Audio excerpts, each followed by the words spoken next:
Personne n'est parfait. Je suis président du conseil d'administration de Pasteur, mais je suis conseiller d'État, je ne suis pas scientifique, donc je vais parler seulement en mon nom propre et toutes les erreurs, c'est moi qui les commettrai. Je vais vous parler d'enthousiasme exigeant. L'intelligence artificielle investit la médecine investit dans l'intelligence artificielle et il y a un foisonnement d'entreprises qui est tout à fait saisissant. Je peux enlever mon masque pour parler, qui est tout à fait saisissant et qui mérite notre attention. Alors, faut-il décupler ou découpler? Décupler, ça veut dire multiplier, toujours faire plus pour développer l'intelligence artificielle. La science en a besoin. Nous avons besoin d'innovation. Mais découpler, c'est aussi savoir ce qu'il ne faut pas faire et ce qu'on ne sait pas faire. Et donc découpler comme on découple de wagons pour arrêter le train. Alors, je vais simplement vous donner 4 pistes en qualifiant l'intelligence artificielle à la rencontre des institutions et des politiques de santé comme vorace, véloce, vertigineuse et vivifiante. Vorace d'abord, de la gloutonnerie dans les données, de la puissance de traitement, des paramètres, des résultats, toujours plus. L'intelligence artificielle, c'est sa quintessence, toujours plus. Donc, elle est gloutonne en renseignements qu'elle peut collecter et de crédit. Elle veut toujours traiter mieux et plus vite, dépasser les limites, fournir des résultats toujours plus sûrs. Alors, généralement, on nous dit, mais c'est sûr à 95%. Moi, en tant que citoyen et malade potentiel, je dis, quid des 5%, même si c'est mieux que sans intelligence artificielle. Sa fonction est d'absorber le maximum. Son ambition est sans limite. Alors, ce matin, vous avez parlé de la plus grosse base santé du monde avec M. Bakri, le Health Data Hub. C'est un peu une vantardise française que de prétendre avoir la plus grosse base de données propice à toutes les enquêtes et à tous les tests en intelligence artificielle. Je partage l'avis du comité consultatif d'éthique qui, en 2019, rappelait la nécessité de plateformes nationales mutualisées, interconnectées, préservant notre autonomie stratégique. Et en allemand, comme le disait le président d'une académie de technologie allemande l'année dernière, Europa braucht einen eigenen Cloud. L'Europe a besoin de son propre cloud. Et en proportionnalité, je suis du même avis que ma maison d'origine qui juge dans un arrêt du Conseil d'État du 15 juin 2020, il y a quelques mois, sur le recours de plusieurs associations de médecins, mais aussi de journalistes, il faut le noter, et d'ingénieurs, elle valide cette décision, la plateforme des données de santé, mais exige d'elle plus de transparence sur les garanties, notamment par rapport au transfert de données dans d'autres pays. Donc c'est là que je dis enthousiasme pour l'ouverture que ça produit, mais aussi exigence parce que tout n'est pas si simple.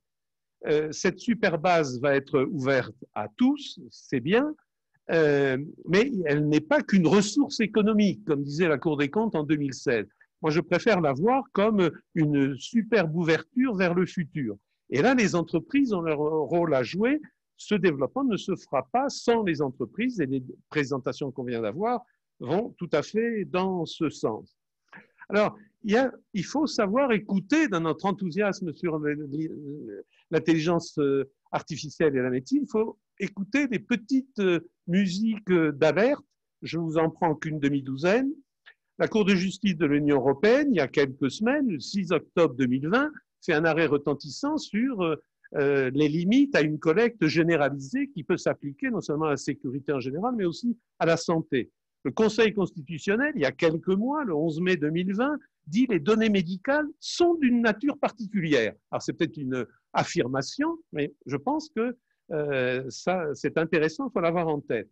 Le Conseil d'État, le 7 juin 2017, dit dans une réunion syndicale de la psychiatrie que le recueil de traitement de données d'activité médicale des établissements psychiatriques est une bonne chose pour guider les médecins et bien traiter les patients, mais il y a des choses qu'on ne doit pas mettre dans cette base quand, par exemple, l'accompagnement social et les caractéristiques sociales des patients n'ont pas besoin d'être mises pour définir le traitement. Donc, toujours jusqu'où Le comité consultatif d'éthique, dans son grand avis du 29 mai 2019 sur les données massives de santé, le terme est quand même intéressant, met en garde aussi, je vous lis quelques lignes que je médite souvent, la pertinence des décisions qui sont prises dans le parcours de soins à l'aide de traitements algorithmiques de données massives repose sur la qualité de ces données, sur l'absence de biais, on en a parlé, dans leur sélection et sur la rigueur de la méthodologie utilisée pour le traitement.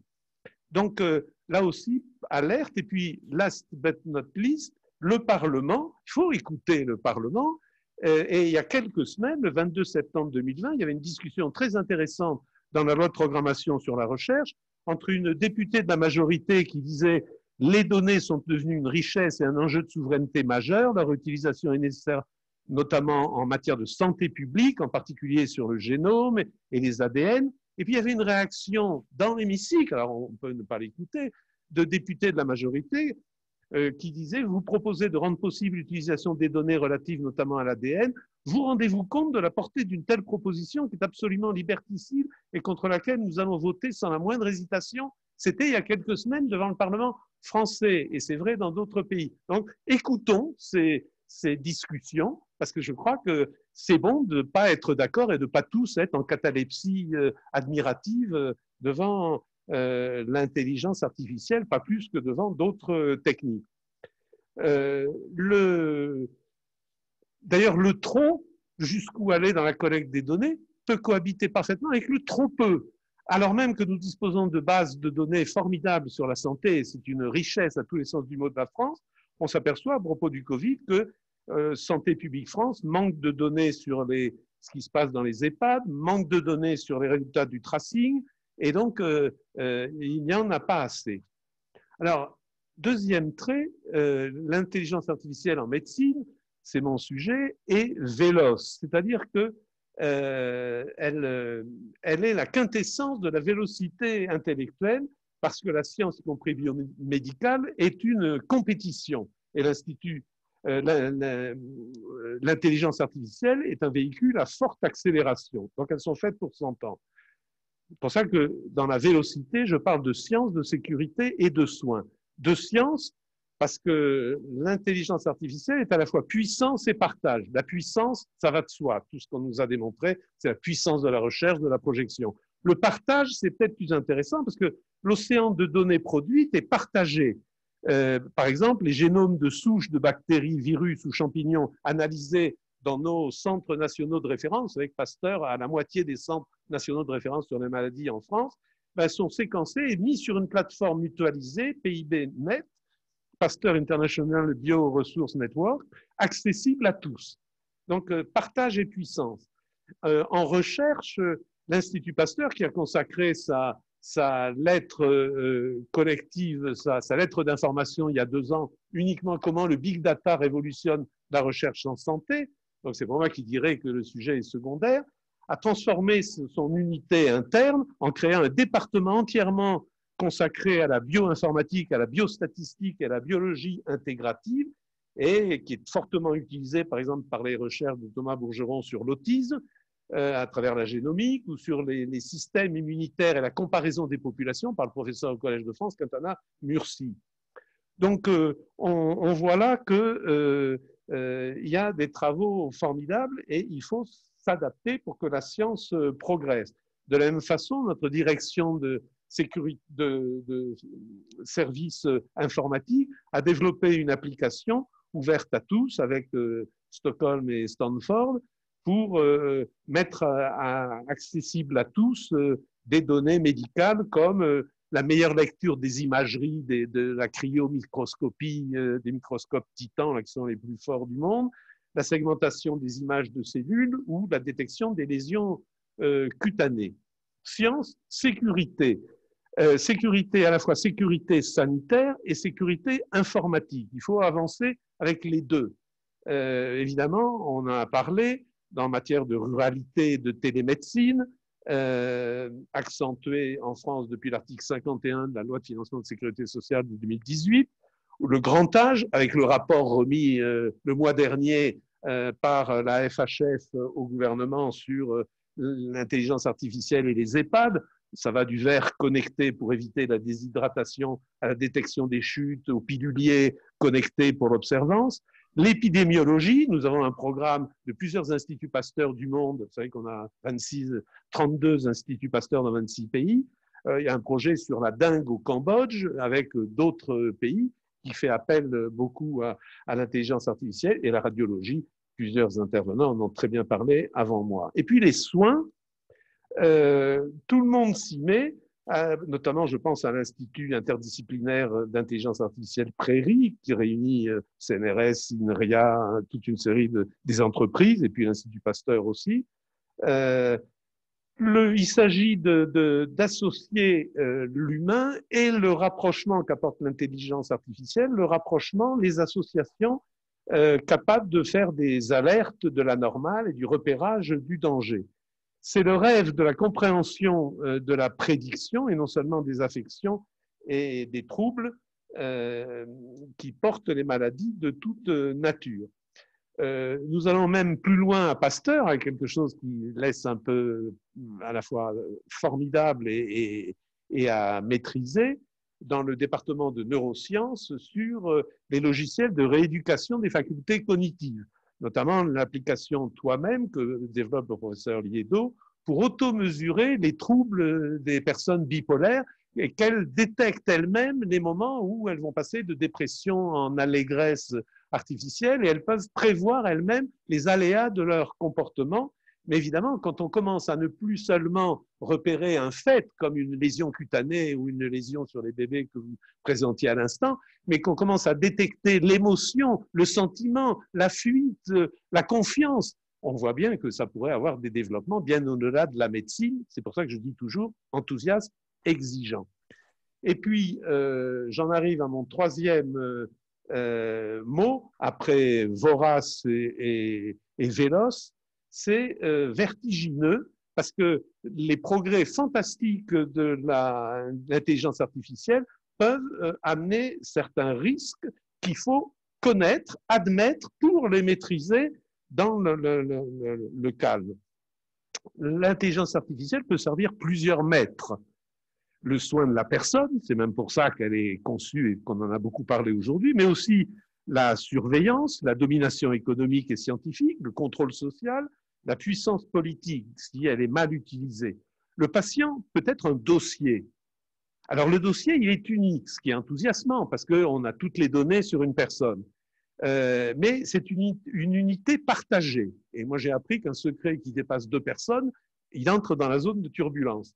Alors, le dossier médical partagé, célébré dans un rapport de la Haute Autorité de Santé, dans ces termes, il s'agit de fluidifier les parcours, décloisonner les secteurs, concourir à la qualité des soins et des accompagnements, favoriser l'interopérabilité des systèmes d'information. Alors, ces termes, interopérabilité, que j'ai entendu aujourd'hui, fluidifier, accompagnement, décloisonner pour un dossier médical, ça me fait à la fois chaud au cerveau scientifique et froid dans le dos. En juin, je vous rappelle, 2019, plus de 6 millions de personnes disposent de leur dossier unifié dans les termes que je viens de dire. Alors, force et faiblesse. Alors, les risques qu'il s'agit de maîtriser. Le premier, c'est le risque de vie privée et son soutien, le secret médical. Je relis de temps en temps le rapport de septembre 2013 de Pierre-Louis Bras et André Lotte sur la gouvernance et l'utilisation des données de santé. C'était il y a très longtemps, 2013. Mais il rappelait que le système rassemble tous les épisodes de soins d'une personne, les grandes bases à la française. Si un tiers ayant accès à la base dispose d'une connaissance acquise par ailleurs de certains de ces épisodes, et si ceux-ci sont suffisamment discriminants, il est possible de repérer la personne concernée dans l'ensemble des enregistrements et d'accéder ainsi à des informations supplémentaires sur sa santé. Celui qui vous parle, il a été directeur de cabinet d'un ministre de la Santé, mais aussi directeur de cabinet d'un ministre de l'Intérieur. Et ça m'arrive de connecter les deux pôles de mon expérience, si vous voyez ce que je veux dire. Le deuxième risque, c'est pour la santé. Il est pour la santé, parce qu'on célèbre l'intelligence artificielle, mais à trop la célébrer, on peut faire peur et éloigner le patient. Et s'il y a doute, il reculera devant le soin. Se souvenir que le médecin soigne le malade et pas seulement la maladie, ça doit rester un dialogue, l'évolutif versus le prédictif. Le médecin, c'est le colloque singulier. Et on en a parlé aujourd'hui, et c'est normal, et je m'en réjouis, je suis comme les autres, je le sais, on a parlé de colloque, non pas singulier, mais pluriel ou connecté. Donc il faut réinventer. Et mon ami Didier Tabuteau, dans son livre sur la démocratie sanitaire, a, page 225 à 228, quelques bonnes considérations sur la transformation de ce dialogue entre le médecin et le malade. Troisième risque, c'est pour la liberté, l'œil de la médico-surveillance. Certains veulent avoir la liberté de ne pas se soigner, la liberté de mourir, somme toute, mais d'autres ont l'angoisse de la surveillance et de la mise sous contrôle. Des tas d'applications formidables et que je suis le premier à souhaiter voir naître, comme celle de Diabeo de Sanofi, qui enregistre les glycémies, l'alimentation, l'exercice physique pour calculer la dose d'insuline et émettre des alertes de sécurité, peuvent faire penser à cette caricature de presse d'il y a 2 ans, où on voyait un œil gigantesque intitulé « Assureur is watching you », et l'œil énorme de l'assureur observe un homme entre 2 âges, essoufflé, en train de courir, harnaché de capteurs, et l'œil, le morigène, votre indice de masse corporelle ne permet toujours pas de réduire votre malus. Allez, plus vite, plus vite. On voit le type qui court toujours. Et quatrième risque, pour la confiance des citoyens, il faut leur expliquer l'intelligence artificielle, il faut leur expliquer le rôle des institutions, puisque c'était mon sujet, et des entreprises, et bien sûr des médecins et des personnes et des chercheurs.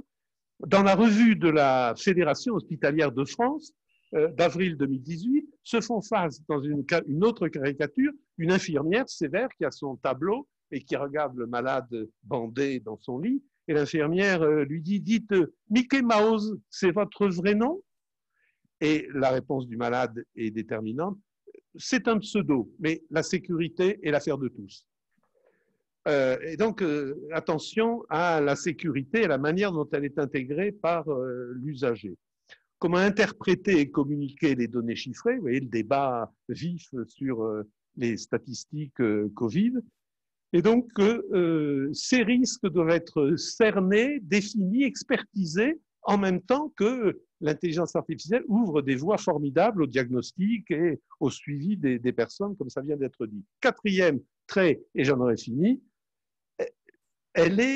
cette intelligence artificielle face aux institutions et aux politiques de santé, et donc finalement face aux malades, vivifiante et je dirais vertueuse. Quand je lis le guide des 29 propositions de la Haute Autorité de Santé, dont à une autre époque j'avais créé le comité de déontologie, en 2019, la Haute Autorité de Santé fait un rapport intéressant sur numérique, quelle révolution, dont la proposition numéro 5 dit de préserver les garanties d'anonymat. Alors là, sur l'intelligence vivifiante et vertueuse, 3 traits là aussi, création, régulation, information. Création, nous avons besoin d'une stratégie de puissance publique parce que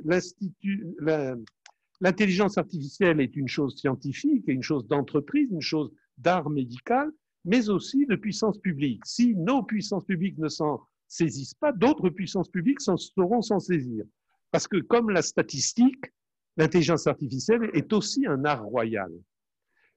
Nous avons besoin d'une stratégie à l'échelle de l'Union européenne et je me suis réjoui le 19 février de cette année, certains attendaient ça depuis longtemps, de voir l'Union européenne se saisir par la Commission de tout un programme sur l'intelligence artificielle qui doit permettre de relancer, de soutenir des initiatives pas du tout coordonnées de manière centralisée, mais de 1000 fleurs qui vont s'élever et le colloque d'aujourd'hui montre que ces fleurs poussent. Mais avec quelques principes, la coopération avec les autorités, l'éventuelle création d'un Digital Service Act européen sur la responsabilité des plateformes en ligne. Donc, il y a là, à la fois pour accompagner la création formidable des inventeurs, la création d'une politique de soutien public. Le deuxième trait, c'est la régulation. Les institutions, puisque c'était mon sujet, sans s'approprier le sujet de l'intelligence artificielle, elles doivent l'accompagner, pas se l'approprier, s'y intéressent et doivent s'y intéresser. D'ailleurs, la santé n'est pas en retard avec, depuis des années, une politique d'homologation. On parlait de marque CE tout à l'heure, l'homologation des médicaments, des services logiciels et de tout ce que l'intelligence artificielle accompagne. rien ne nous interdit, comme en Grande-Bretagne, de développer un cadre d'évaluation pour la santé et la transformation numérique comme le NICE britannique. Mais surtout, et c'est peut-être ça qui m'intéresse le plus dans cette réflexion, moi qui ne suis pas scientifique, c'est que la régulation suppose réflexion sur ce qu'est l'objectivité. Indépendamment des préjugés, des biais, et je rejoins la conclusion de M. Galix tout à l'heure, les biais peuvent compter, indépendamment des préjugés, des biais des concepteurs et des utilisateurs de l'intelligence artificielle, celle-ci a pour elle de préparer, pas prendre, mais de préparer une décision neutre et objective, la meilleure pour le patient, et pas seulement pour la beauté du geste. Cette objectivité convient peut-être mieux à la science médicale qu'à la médecine du terrain. Il faut que la médecine du terrain sache prendre en elle-même et recevoir cette objectivité de la démarche d'intelligence artificielle. Je me demande si le scientifique ne répond pas au portrait de l'écrivain autrichien antifasciste de l'entre-deux-guerres Alfred Polgar, qui décrivait un médecin savant dans ces termes. C'était un monsieur grave, calme, aussi tendu et lissé par l'esprit d'objectivité qu'un soulier par sa forme. Fin de citation. La comparaison est valorisante. Le soulier nous permet d'avancer. Le scientifique reste calme, conscient des enjeux, mais tendu vers son but, fort et fier et attentif à son objectivité. Simplement, puisqu'on parle de chaussures, le médecin doit savoir rester un médecin aux pieds nus, mobile, attentif, imaginatif. L'objectivité se nuancera toujours en médecine par la compréhension et le souci de la dignité du patient. Et puis, régulation, information. Alors là, le juriste en moi reprend le dessus. Article 311-3-1 du Code des relations entre le public et l'administration, y compris dans nos hôpitaux publics, dans nos instituts de recherche publics. Citation, une décision individuelle prise sur le fondement d'un traitement algorithmique comporte une mention explicite en informant l'intéressé. Ah. Les règles définissant ce traitement ainsi que les principales caractéristiques de sa mise en œuvre sont communiquées par l'administration à l'intéressé s'il en fait la demande. Fin de citation. Je pense que le domaine de la recherche scientifique, que j'ai l'honneur de servir à travers le conseil d'administration de Pasteur et vous tous et toutes qui êtes engagés dans cette démarche, eh bien, peuvent un peu lire cet article qui dit oui, vive les algorithmes, mais ils doivent pouvoir être expliqués parce que tout agent public et de plus en plus privé doit rendre des comptes de sa démarche. Et c'est parce qu'il rend des comptes de sa démarche que sa démarche est acceptée et ne provoque pas des contre-effets anti-scientifiques comme on peut en percevoir ici ou là dans la période difficile. Je conclus par la recommandation de l'avis 130 du Comité consultatif national d'éthique qui rappelle la confiance. Et l'intelligence artificielle, de ce point de vue-là, c'est moi qui rajoute, mérite pleine attention. La confiance qui est au cœur de la relation de soins nécessite la préservation d'une relation personnelle directe entre le professionnel de santé et le patient. Celui-ci ne saurait être réduit à un ensemble de données à interpréter, rendant inutile son écoute et la prise en compte de son vécu, afin qu'elle puisse être aussi utile qu'elle puisse être pour aider au diagnostic et guider le traitement. La donnée ne saurait remplacer le dialogue. On peut penser que c'est un poncif, une évidence. Moi, je ne crois pas que c'est une évidence. Et justement, pour que l'intelligence artificielle puisse être pleinement et beaucoup utilisée et bien utilisée, dialoguons, ayant confiance dans les techniques maîtrisées, consubstantielles à la science, de l'intelligence artificielle comme aide aux professionnels de santé, le tout au service du meilleur soin. Avec l'Allemagne, accumulons et traitons des données sûres, vérifiées, sichere Daten für eine bessere Medizin, disait un grand scientifique allemand il y a peu de temps. Avec la Grande-Bretagne, sachons que l'intelligence artificielle, ça nous a été exposé aujourd'hui, peut nous sauver la vie. How artificial intelligence can save your life. Expliquait un spécialiste britannique récemment à propos des études prédictives de situations pré-suicidaires. en diagnostiquant les comportements des personnes, leur passé, et en intégrant toute une série de données, l'intelligence artificielle peut déterminer très précisément qui peut avoir des risques suicidaires ou pas.